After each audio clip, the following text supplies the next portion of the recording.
Hi, I'm Cindy Cohen, founder of C-Tier Health Women's Initiative, and welcome to the third annual Women's Entrepreneur Summit and our very first virtual summit. Just like you, we had to make some hard decisions about the future, namely this summit and the women entrepreneurs in our community. Looking ahead, it just seemed like such a big learning curve for me. I wasn't sure I was up for the challenge. I would lay at night thinking, what would happen to all those struggling women entrepreneurs who need our help? Who would help them? And then I thought, if we don't move forward with this event, there isn't going to be anyone to jump in and do it for us. So I took the leap and began to make small pivots, then moved to bigger pivots until learning from our community of women entrepreneurs and all my cheerleaders here we are. Wow, amazing. It's just so amazing. I can't believe we even got here. And here we are as a community. As we put the summit together, we blazed a new trail. Just so you know, this year, like every year, they told me, it's a waste of time to have the summit, you know. Women, small business owners won't invest in their business. They're not worth it. Most of them aren't even going to make it anyway, so why even try? I thought, why try? Why not?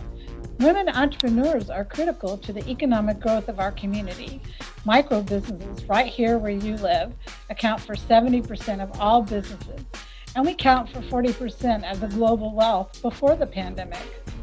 With the pandemic lockdown, many women were looking to start their own small-scale business right from their home, are recommitting to a business that they were already running and now are even bigger than before.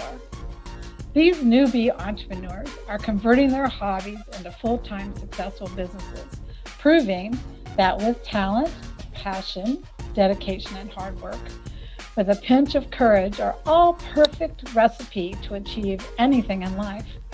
Yes, women entrepreneurs are worth it. There are so many distractions in our world right now. It's easy for you to have your attention somewhere else. So let's take a minute. Take a breath, close your eyes, focus only on this moment right here. Just take a few deep breaths, a moment, open your eyes. Now right now, let's make a pact, you and me, to keep your heads right here, right now in this room, focusing on your dreams, developing your plans, and making connections to secure your future and the future of women entrepreneurs in our community. Together, as a women entrepreneur community, we are locking arms with 4 million women across the globe, celebrating Entrepreneurship Day, all making history together, making a difference. I'd like to just take a minute too to thank you for investing in yourself and your business. You could be 100 different places right now, and we're so glad you chose you. So how did I get there from here? To be able to share my entrepreneur journey, I have to share my mom's because that's where my journey begins. Growing up, I had a great life until I was 16. My mom stayed home, took care of me, my two sisters, and my brother, and we all lived in a beautiful home in sunny California. We belonged to a country club. The kids took ballet classes after school, went to summer camp, and flew on an airplane to visit my grandmother in Texas. My mom took dressmaking classes, pottery, flower arranging, all at the community center. My dad owned, with some friends, a business, a carpet showroom. It took him a couple tries to get the right partners, the right location, but once the business took off, we were all very proud of him and benefited from his success. Then, when my mom was 34 and I was 16, everything changed for us. My dad was killed in an airplane crash.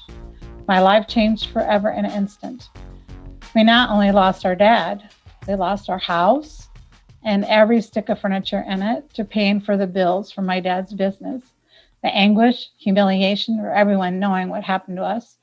I'll never forget the day they came and took all of our stuff, piece by piece. I cried that day and every day after. My mom lost her friends, her support system. No one called to check on us to see how we were doing or came over to help. The kids we had grown up with in my dad's business suddenly disappeared. It was like we lived in a foreign country. It's hard for me to even imagine now what it would have been like for my mom. 34 years old, 4 kids, no husband, no place to live, no money. That was my first aha moment. Right then and there, I vowed to myself I would never put myself or my children in that situation. I would never have a life bigger than I can afford on my own. My mom, she had no formal skills. She loved flower arranging, so she decided she could learn more about that and start her home business. She walked down the street to the flower shop near my grandmother's house and made a deal with the flower shop owner, which was, to my mom, work for free until she became a valuable partner on the flower shop team. Today, we would call that entrepreneurship. After about a year, my mom got a house, started her own flower shop, and together as a family, we learned how to become business owners and entrepreneurs. I watched my mom transform herself from a stay-at-home mom to a member of the Chamber of Commerce, an amazing floral designer, and the breadwinner of our family. I also worked for her hundreds of hours at her flower shop for free, all day and all night, making flower arrangements for Valentine's Day, prom, and funerals all in our town. And in case you're wondering, no, I cannot do the flowers for your wedding. When it came to my career choices, if you asked my mom, she'd tell you she wanted me to work beside her at the flower shop, but I'd have no part of that. It just looked like too much work to me. I mean, listen, it's so much easier to work for someone else. You go to work, you come home, and then you're done. That's it. So off to college I went. I earned my nursing degree and came with job security. After all, everyone gets sick at one time or another, right? And it all worked out. I soon became a head nurse, director of nursing, CEO of a hospital, then grew outpatient clinics, designed home care services. When the kids came along, I went back to work at the hospital at bedside nursing. But things have changed. Hospitals were no longer places of healing. There really was no caring in healthcare anymore. I got to thinking about it and I decided I wanted something else. I wanted a life filled with options. I wanted the freedom to go on vacation, to give to charities, to spend time with my family. I just wanted more. Then came my aha moment number 2. I thought about starting my own business. I could make a business that helps people stay out of hospitals and keeps them healthy on this end. I just thought opportunity awaits. I mean, after all, how hard could it be? My mom did it. I'm smart, talented, experienced, and had all those great jobs. Well, I have to say, it's been a lot harder than I thought. Creating a business has been less about learning skills like how to use Facebook, create a brochure, or keep the books, and more about overcoming my fears. Is it scary? Yes. Many days I dialed that phone, started sweating. I could hardly find my voice. I felt faint, thought I was going to throw up, and then hung up before the person even answered on the other end. I judged myself, rationalized every situation, then talked myself off the ledge. I kept going because I wanted that life that I was dreaming of, the one filled with options, and I was willing to fight myself and everyone else for it. Being an entrepreneur for me has been more about stepping away from my fears and into my strengths. It's been more about building a strong support system of cheerleaders, cheering me on from the stands. It's been about being open to learning from others and asking for help. It's been about leaning into my greatness by helping other women lean into theirs. Now I get to pick who I hang out with and cheer them on to success. I mean, what could be better than this? How did I get here from there? It's time for me to leave a legacy, to leave behind my years. It's time to pay it forward for the strong women in my life who helped me get there. It's time to make a change and to make that change happen. It's time to help women step into their greatness. It's time for Seed to Your Health Women's Initiative to come into being.